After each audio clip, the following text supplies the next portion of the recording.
Live cities देख रहे हैं। मैं हूं गरिमा भारती। कोरोना के बीच में बिहार के बाद देश के 4 अलग अलग राज्यों के अलावे एक केंद्र शासित प्रदेश में चुनाव की तारीखों का ऐलान हो गया है। मुख्य चुनाव आयुक्त सुनील अरोड़ा ने प्रेस कॉन्फ्रेंस के बाद ये बता दिया है कि आखिरकार इन 5 जगहों पर किन किन तारीखों में विधानसभा के चुनाव होने जा रहे हैं। आपको बता दें कि पश्चिम बंगाल, तमिलनाडु, केरल, असम और पुडुचेरी में चुनाव होने वाले हैं। पश्चिम बंगाल के 294 सीटों के लिए चुनाव होंगे, तमिलनाडु के 234 सीटों के लिए, केरला के 140, असम के 126 और पुडुचेरी के 33 सीटों के लिए चुनाव होने जा रहे हैं। पश्चिम बंगाल समेत 5 राज्यों में चुनावी शंखनाद हो गया है। चुनाव आयोग ने मतदान की तारीखों का ऐलान कर दिया है। एक केंद्र शासित और 4 राज्यों में चुनाव कराने को लेकर आयोग ने तारीख की घोषणा कर दी है। तमिलनाडु, पुडुचेरी, केरल, पश्चिम बंगाल और असम में चुनाव होने जा रहे हैं। मुख्य चुनाव आयुक्त सुनील अरोड़ा ने मतदान की तारीखों का ऐलान करते हुए बताया कि तमिलनाडु में एक चरण में वोटिंग होगी, जिसके लिए 6 अप्रैल को मतदान कराया जाएगा। आपको बता दें कि 243 सीटों के लिए एक ही चरण में वोटिंग होगी।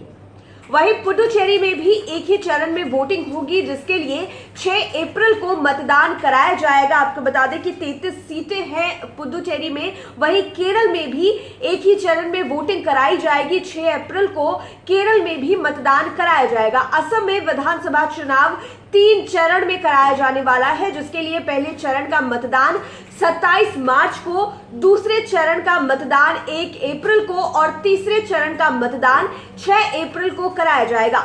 वहीं पश्चिम बंगाल की 294 सीटों के लिए 8 चरणों में वोटिंग होगी। पहले चरण का मतदान 27 मार्च को, दूसरे चरण का मतदान 1 अप्रैल को, तीसरे चरण का मतदान 6 अप्रैल को, फिर 10 अप्रैल को चौथे चरण का मतदान होगा। 5वें चरण का मतदान 17 अप्रैल को होगा। 6ठे चरण का मतदान 22 अप्रैल, 7वें चरण का मतदान 26 अप्रैल को कराया जाएगा और 8वें चरण का मतदान 29 अप्रैल को कराया जाएगा। यानी कि पश्चिम बंगाल की 294 सीटों के लिए कुल 8 चरणों में मतदान कराए जाने हैं और असम की 126 सीटों के लिए 3 चरणों में मतदान कराया जाएगा।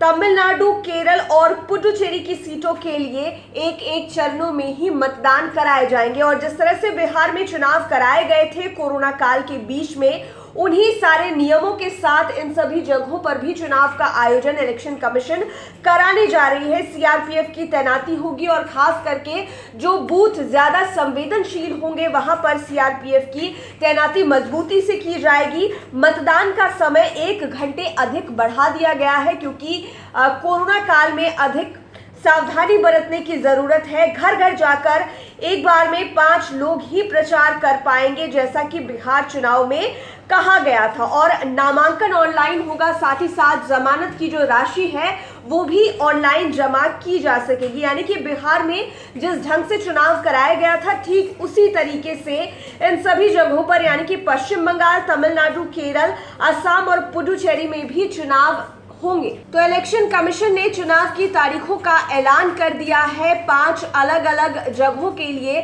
4 स्टेट और एक केंद्र शासित प्रदेश में चुनाव होने जा रहे हैं, जिसका रिजल्ट एक साथ 2 मई को आने जा रहा है। कोरोना के सभी प्रोटोकॉल्स के साथ चुनाव का आयोजन कराया जाएगा। इस बार भी नामांकन की प्रक्रिया के साथ साथ जमानत राशि जमा करने के लिए भी ऑनलाइन की सुविधा दी गई है। देखने वाली बात यह होगी कि आखिरकार इन सभी जगहों पर चुनाव का आयोजन किस प्रकार से कराया जाता है और चुनाव को लेकर जो भी खबरें जरूरी निकल कर आएंगी हम आप तक जरूर पहुंचाएंगे। हमारे चैनल को सब्सक्राइब करें और लेटेस्ट अपडेट्स के लिए फेसबुक पेज को जरूर लाइक करें। धन्यवाद।